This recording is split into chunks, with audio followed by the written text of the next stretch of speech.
Mas essa quarentena é só engordando mesmo. Aqui, comeu aqui um sandubazão. Eita nós, gente. Rapaz, conversar um pouquinho com vocês.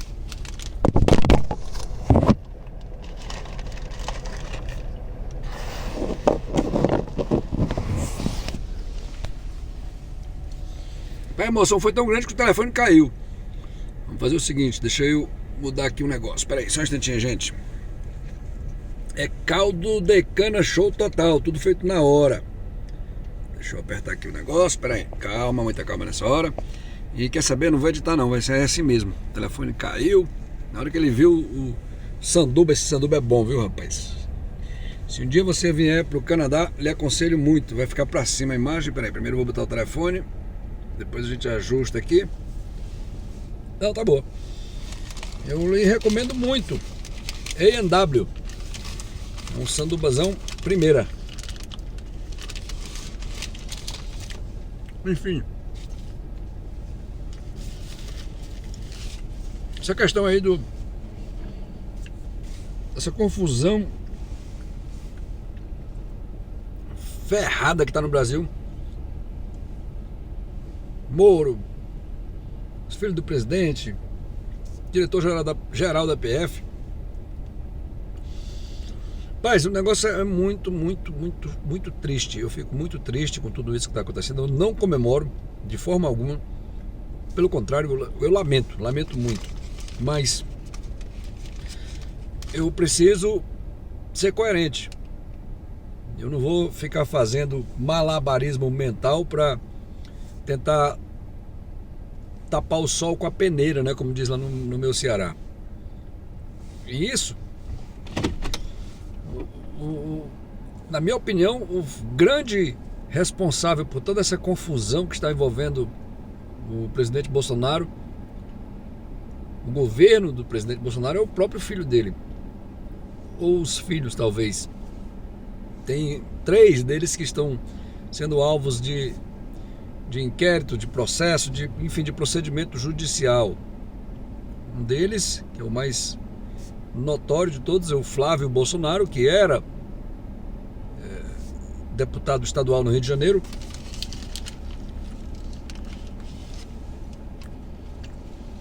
Se elegeu senador, junto com o pai, na mesma eleição que o pai virou presidente, em 2018. E desde então todos viraram alvo. E é lógico, é evidente. Não poderia ser diferente. Viraram alvo de toda a mídia, de tudo.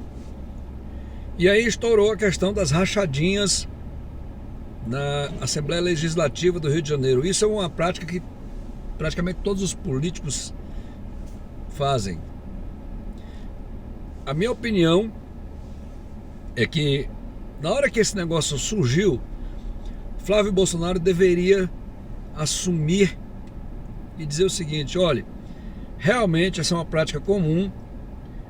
Eu fiz um acordo com os funcionários do gabinete, e foi um acordo entre eu e eles. Nós já paramos e eu vou chamar cada um deles para conversar e a gente vai negociar uma forma de eu devolver esse dinheiro para eles. Simples assim. Assumir o erro, assumir o problema. Ao invés disso, ele negou. O operador do esquema, que era o Queiroz, foi escondido. Ao invés de esclarecer as coisas, de dizer as coisas nas claras, de dizer, olha, realmente erramos, estamos dispostos a consertar o erro e chamar as pessoas envolvidas nesse erro para fazer o acerto direto com elas, porque o acordo tinha sido feito entre o gabinete do parlamentar e as pessoas. Então é muito simples, cara, de resolver isso daí. Não, eu vou chamar cada um e vou fazer um acerto com eles, pronto. Olha, vamos negociar aqui, eu vou lhe devolver o seu dinheiro em parcelas, ou sei lá, fazer um acordo. Matava o problema, acabava o bafafá, acabava a confusão, acabava tudo. Queiroz se escondeu, disse que estava internado, perguntaram para ele que hospital que ele estava, ele não soube responder que hospital. Bolsonaro, o presidente Bolsonaro ainda foi dar declaração, não, o Queiroz é muito cheio de rolo, que esse dinheiro todo aí é de rolo do Queiroz. Foi descoberto que o Queiroz tinha movimentado 7 milhões na conta dele, e aí um cara que movimenta 7 milhões precisou pedir 40 mil emprestado para o Jair Bolsonaro. Quer dizer, é uma história tão sem lógica, cara, tão sem pé nem cabeça, que se vocês tivessem pensado melhor e agido com hombridade, tudo isso teria sido evitado.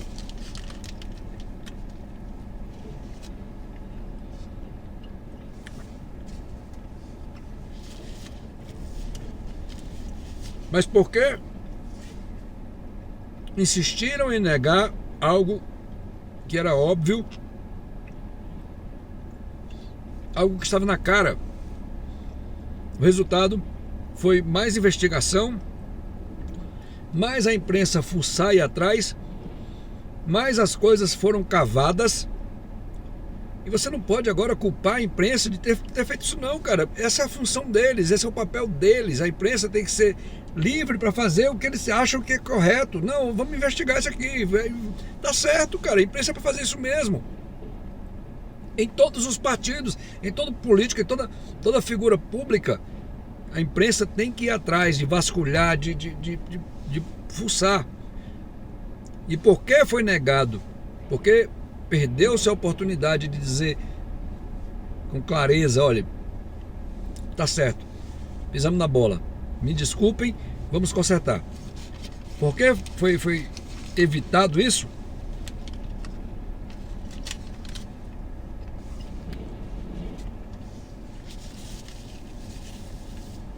Talvez para passar a imagem de, sei lá, um super-herói. Não sei, estou divagando aqui. Foi-se atrás de mais coisa e achou-se. Foram encontradas mais evidências de lavagem de dinheiro. Flávio Bolsonaro comprou imóveis no Rio de Janeiro e em um ano revendeu esses imóveis com lucro declarado de 300%. Cara, qual é o negócio que dá um lucro de 300% em um ano? Cocaína, talvez. Uma loja de chocolate também, que ele é sócio, teve um lucro astronômico, teve uma movimentação de dinheiro gigantesca nas contas dessa loja. Cara, de novo, estou me repetindo aqui, mas se tivesse lá no começo matado a história, assumido o erro, agido com honestidade, com hombridade, com decência, talvez hoje, claro que o governo do Bolsonaro ia sempre ser atacado, sempre ser vasculhado, mas esse problema, essa confusão, não ia mais acontecer. E aí o que acontece? Tem gente no Facebook, é engraçado, cara, no Facebook tem, aliás, nas redes sociais, o pessoal tá louco, cara, tá louco. Estão falando a mesma coisa que os esquerdopatas falavam pra mim. Agora quem fala são os bolsonaristas. Tu mora no exterior, bicho, o que tu quer fazer morando no exterior, dando pitaco na vida do Brasil? Vai procurar teu... Cara, que loucura, bicho. Quer dizer que quando eu falava das demandas, das esculhambações que o PT e a sua quadrilha faziam, tava tudo certo. Tava bem, não. Beleza, Felipe, tu faz um bom trabalho, tu faz... Cara, eu te admiro pra caramba, tu é patriota pra caramba.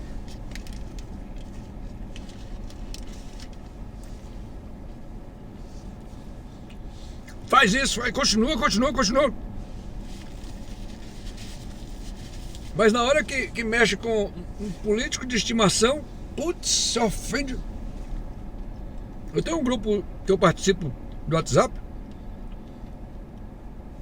de ex-colegas de trabalho de uma grande multinacional que eu trabalhei durante anos, e tá uma confusão, porque senão não pode falar nada, senão é xingado, sabe, essa é aquela coisa. É lamentável, bicho, isso.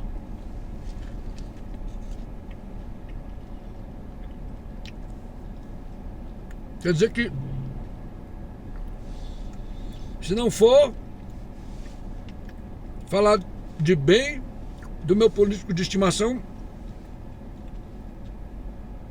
Eu não posso falar porque eu moro fora do Brasil. Vai se catar, rapaz. Eu posso falar o que eu quiser. Posso falar o que eu quiser. E aí, essa confusão do filho do Bolsonaro.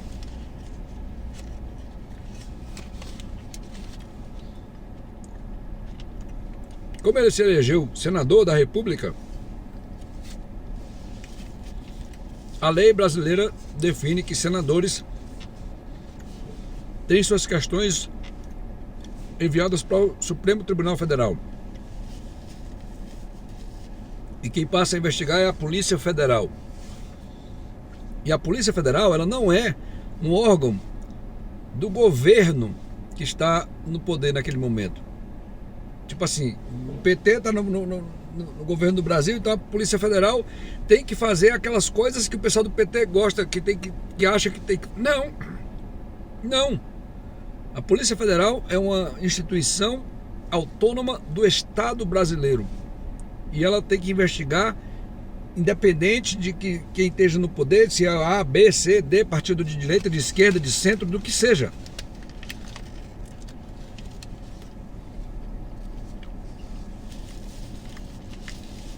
Então, toda essa confusão que está aí, Sérgio Moro se desgastou, pediu demissão, o diretor da Polícia Federal também foi mandado embora. Tem gente falando que não, mas o Sérgio Moro não era para ter levado os prints para a Globo. Hello? Hello? Por que não? Eram conversas dele, Sérgio Moro. Conversas dele. E ele fez muito certo sim em levar para a imprensa, para a mídia, para divulgar isso. Porque se isso daí fosse direto para STF, para aquela coisa, as pessoas envolvidas iriam pedir segredo de justiça. Foi exatamente o que aconteceu com Flávio Bolsonaro. Pediu habeas corpus, pediu interferência do STF para parar as investigações dessa questão toda dele lá no Rio de Janeiro. Tanto é que as investigações ficaram paradas por 5 meses. Dias Toffoli, que foi um sujeito que foi colocado no Supremo Tribunal porque era amigo do Lula, um cara que não tinha o menor preparo, fracassou por 2 vezes no exame da magistratura. Ele era advogado do PT e amigo do Lula. Foi colocado lá no STF. E até onde eu sei, todo mundo que é pró-Bolsonaro não concorda com essa nomeação do Dias Toffoli, porque ele não tem o que apresentar. É um cara desqualificado.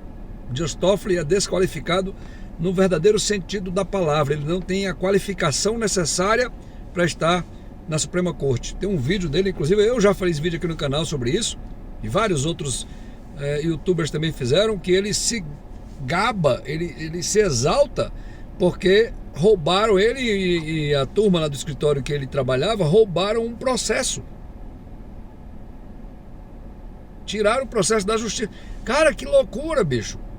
Que país é esse que a gente tem um juiz da Suprema Corte que se vangloria de ter um processo roubado por alguém do seu escritório? O Vavá.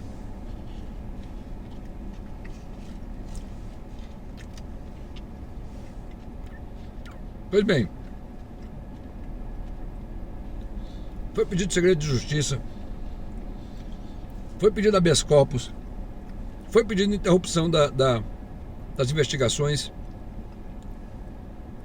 Flávio Bolsonaro e o pai por tabela fizeram de tudo para que essa investigação não andasse. Flávio Bolsonaro paparicando Dias Toffoli,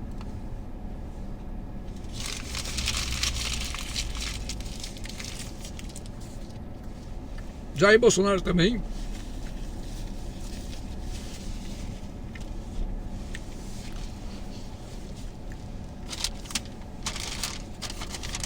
E o resultado é essa esculhambação que tá aí. Ei, Brasil!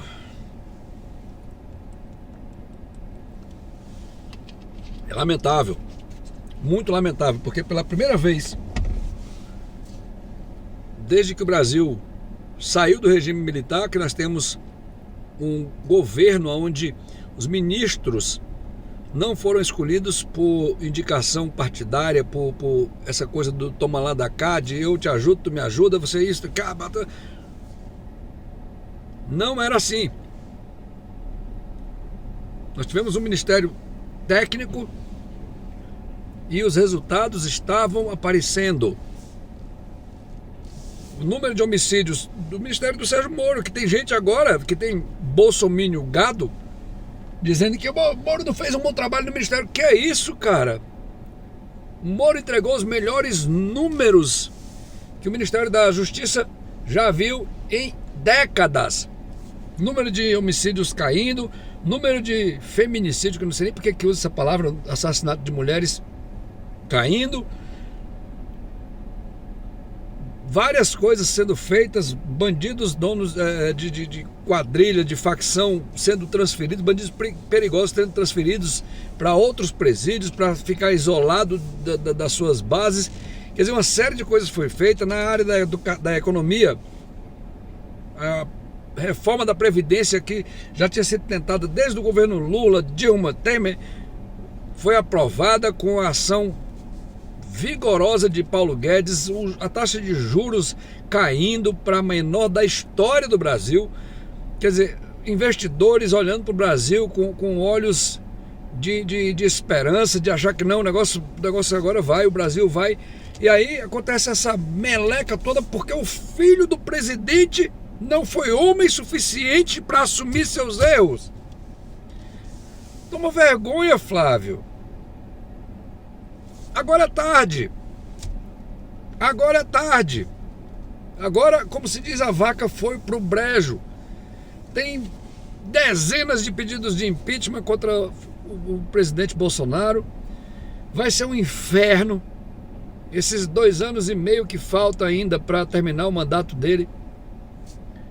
Cara, coitado, bicho, coitado. Por esse aspecto. É lamentável, eu entendo, eu já falei isso várias vezes no meu vídeo, estou ficando feio assim de me repetir tanto. Eu entendo a postura do presidente Bolsonaro como pai, de querer defender o filho, de querer evitar que o filho se ferre, de querer cobrir o filho, de querer... Isso é louvável como pai, mas como presidente da República, na hora que isso atrapalha o país, o presidente tem que saber dizer, não, meu filho, olha, sinto muito, lamento muito, e orientar o filho na direção certa. Chegar para o filho e dizer, filho, vamos fazer o seguinte, assuma seu erro e tente consertar, tente fazer esse acerto com seus antigos colaboradores, ou talvez até atuais colaboradores do escritório, enfim. Mas ao invés disso, o Bolsonaro fez foi tentar acobertar, tentar, sabe, ele jamais poderia ter feito isso. Esse foi um erro gravíssimo, um erro estratégico gravíssimo. Permitir que os filhos se imiscuam tanto nos assuntos do país. E eu fico pensando, cara, já teve ministro, eu não lembro agora o nome e nem a pasta, que saiu do governo, foi mandado embora porque teve problemas com os filhos do presidente. Nós tivemos a Joyce Hasselmann, que era uma das primeiras que trabalharam, que fizeram, que se doaram para a campanha do Bolsonaro, que estava junto lá, direto. Teve problema com os filhos do presidente, saiu aí agora todo mundo, Joyce não sei o que, Joyce Pig, não sei o que, Joyce... Cara, que loucura, bicho, que loucura! Eu queria perguntar uma coisa também, agora que estou com esse vídeo, e como a gente não tem como acessar direto essas figuras, né? Mas eu queria perguntar, aquele senador Magno Malta, que também era um colaborador de primeira hora da campanha, e que, ó, depois que se elegeu, sumiu, o que aconteceu? Por que o Magno Malta não se envolveu no governo? Um crente, um homem sério, um homem... Por que ele não se envolveu? Será que foi também porque ele viu como é que os filhos do presidente agem? Cara, isso é loucura. O presidente jamais poderia deixar que os seus filhos se intrometessem tanto nessas questões do país. Eu acredito que o Bolsonaro é um homem bem intencionado, é um homem que quer realmente fazer um governo, ou queria, né, que agora eu já nem sei mais se vai conseguir, fazer um governo decente, um governo para levar o país para um outro patamar, livrar o país dessa carniça da esquerda. Mas agora, bicho, depois dessa confusão, nem sei mais. Nem sei mais. Sinceramente, complicado. Gente, vou ficando por aqui. Tchau pra vocês. E a gente se vê no próximo vídeo.